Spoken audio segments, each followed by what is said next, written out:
All right, sorry about that. This is part two of leaving relationships, and what I was saying when it ended on the first one was that we're talking about compatibility and why it's so important that we can't play around with that. We have to be compatible in a lot of areas, and I've heard the idea of the 80-20, and I think that might be a bigger percentage than that, or that 80 is values, fundamental values, because man, if two people don't share the fundamental values,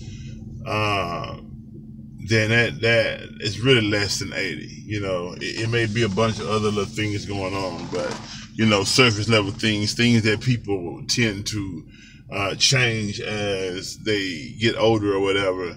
So, but when it comes to fundamental values, those are the things that kind of pretty much last for a while. But in a way, even in a disagreement, when that compatibility is at the level that I'm speaking about, if anybody have a question about that, what I actually mean, want me to go more in depth, that's fine. I will, just let me know. But for right now, I'm saying, like, in any given rate, that the kind of compatibility that I'm speaking about right now is the type that even when the two get into it, even when the two bump heads, even when the two disagree, even when the two even, let's just say at the worst, argue, because arguments, by my definition, are emotional debates. Debates, let's just say a debate is more mental, more logical, two people comparing rationale, just for clarity reason. And so, even when these two are in an argument, having an emotional debate, it's loving, and you see it, you hear it. People who may be around it see it, hear it, you know what I'm saying? And it's handled a certain kind of way. And I believe more, I don't, in my mental, I don't see any argument happening between this kind of compatibility that I'm speaking about. But because the two always are in a place where a compromise is understood, both people knowing that I don't know everything. I know that I might not have the right way to do everything, or my perspective isn't supreme. So, just knowing that, I don't mind, shifting to yours or hearing yours out or trying yours sometime. Okay, I see it this way, you see it that way. Well, let's make it practical. Let's do a test run on it and see. And if your way don't work for us, then we're going to try my way, but most of it is dogmatic. But moving on, having that, first of all, as being a fundamental part of it, compatibility. But then being able to understand, even with that again, I know that I want to be better, man. I want to be the best I can be sexually, in a conversation. I want to be the best I can be in regards to listening. I want to be the best I can be in regards to expressing what I feel and what I'm thinking. I want to be the best that I can be, supportively wise, in whatever in whatever level of the relationship. I want to be the best that I can be. Just all across the board, as a provider, as a protector, as a maintainer, as a friend, as an associate, as an employee, as an employer. You know what I'm saying? I just strive to be overall the best. I want to be able to give a person my best physically. I don't, I don't prescribe to the idea of just living any kind of way but expecting certain results. I can do what I want to with myself and expect to get whatever, the best of me doing that in return. No, if I want a healthy life, I want a life that don't have a lot of pain involved, me going to the hospital and so on, then I have to give my physical the best that I can come up with. If I want to protect my mental, I want to be able to give my mental the best that I can give it. But just with all that being said, at giving myself my best, at that point, I can't do nothing less than give someone else the best that I've got to offer. And no matter who it is, my kids and so forth, etc. Right? And so, and we have to do that kind of inventory on ourselves to say, am I giving, first of all, me the best I can give me? And then The next question, am I giving this person or my kids or my the people that I love the best that I can give them of me? And that's when I say we have to be able to leave a situation saying, I could have done better. I could have gave more. I could have done things differently. I'm saying that, man, when we want what we want, we got to give. And that's why I say one of the worst mistakes we can make is giving a person what they giving us, or giving a person what we think they're going to give us, like in regards to what someone else gave us. You know, if the perspective is already counterproductive or negative, you know, if I'm gonna treat you like you full of shit because of my experience, say most of y'all full of shit anyway, or most of you not to be trusted anyway, or most of y'all gonna cheat anyway, you know, why even engage? Why even go down there? Why even embark upon this new journey?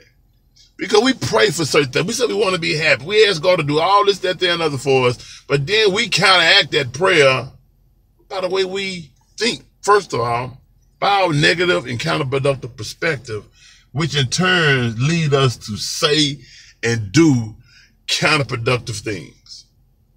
You know what I'm saying? And then when soon as someone pointed out, we want to say they being, what's the word? Negative or hateful, or you know, a person want to critique you. I mean, all is looked at as negative. No one wants their flaws or their counterproductive ways to be pointed out. No matter how logical it is, no one wants to point it out. We'll say, I know what I need to do. I don't need you telling me. I mean, come on, really? But you say you want to be better. You say you want more. You say you want change. You say you want someone to motivate you, to grow with you and so on. But you know, I can't pick how I want someone to do that with me. You can't regulate how someone is going to do that with you. All you want is a person just to talk to you, motivate you, speak that positive word to you, and leave you alone, no matter how much negative you're doing, no matter how much counterproductivity you're doing, no matter how they see that you're the reason for all of your complaints. But you want to fill up the eardrum with all these different issues and complaints and gripes. But then as soon as they tell you why you're having these issues, then they're the one being negative. They're the one being counterproductive. They're the one, you know, come on, man, we're not being fair, you know? So, again, I'm saying this, man, we have to be able to leave a relationship in the healthiest way, looking at experience like it was more of a blessing than it was a curse, looking at experience that it was more positive than negative, because just because a certain result didn't come out of it don't mean that it was negative, don't mean that it was bad, you know. It means that that wasn't, I mean, certain things wasn't in place. Certain things I need to work on. Certain things I need to look at. If you start a business and the business failed, don't mean that you failed. I mean, you learned some things that you didn't know because that was your first business or your second business, and you encountered some things that was new to you, and you done your best. You gave it your best shot, and it still didn't work. Okay, fine. Guess what? You've learned something else. Back to the drawing board. Become better. Appreciate that experience, because you know something that most people don't even know now. You know what I'm saying? Because they scared to go down that spirit. They scared to go down that road. You know, so I mean, that perspective piece is like, man, phenomenal, because it's gonna make you break you, man. That perspective piece is gonna make you or break you, because so many of us, man, just don't understand how powerful that piece is, how influential it is, how much control they actually have over our lives, how much control they have over what we do, what we don't do, what we say, what we won't say, what we believe, and so forth. We can say we love the way a person think, but as soon as a person says something that we can deem as negative or we don't like, or we already have accepted as true, then we become hypocrites of what what we say we love so much about the person. I love the way you think, but when you tell me that, I don't love that kind of thing. Just tell me nothing but good stuff I want to hear. Tell me all the stuff I already feel about myself. But anyway, leaving these relationships in the best ways, the healthiest ways, and again, I emphasize that we have to be able to see what we could have done different. We have to know that man, I want to be better, and there's no peak to being better. There's no conclusive spot for that. You know what I'm saying? You can't stop that. So just knowing that I want to be better, seek it out. Ask your partner sometimes, what can I do to be better? And be really open to receive what's being said, because if you're not going to do that, don't ask, because most people won't tell you the truth because they know that you're going to take it in a negative way and be tripping and deem them as enemies or as a hateful person and so on. And no one wants to be a source of any of that. So if you really want the most and the best out of yourself and you want the truth from others, you have to promote that. You have to encourage that. You have to be able to accept it and live with it and apply it to your life and utilize it the best way you can and see if it works. See if what they said was on point. Just keep investigating. Ask other people to confirm or clarify. I mean, but most of us surround ourselves with people who aren't honest with us because we prefer, and it's easier to accept, hearing people say stuff that we want to hear. That's it. Including intimate relationships and others. So again, man, we want to have better relationships. You know, we got to go into them right. First of all, we can't go into them with all this negative stuff that we didn't conclude from other relationships, because that was the wrong conclusion. That was the wrong way to lead a relationship. Lead a relationship in healthy ways if you can, man. Focus on self. Forget trying to tell another person what they should and shouldn't have done, because guess what? You chose to be with them, and 9 times out of 10, they was that way when you met them. You just ignored certain things. You didn't see certain things. You didn't investigate certain things properly. Because had you would have been seeing it. Had you would have been able to identify it. Had you wouldn't have felt you can change the person. Had you would have been able to. You would have just wrote it off as what it was instead of trying to rationalize with what you've seen. You know, so take responsibility. Take the L, if that's what you want to call it, but move forward happily, man. Move forward happily. Knowing that it was a blessing, not a curse. Knowing that it was positive, not negative. The results ain't what you wanted, but guess what?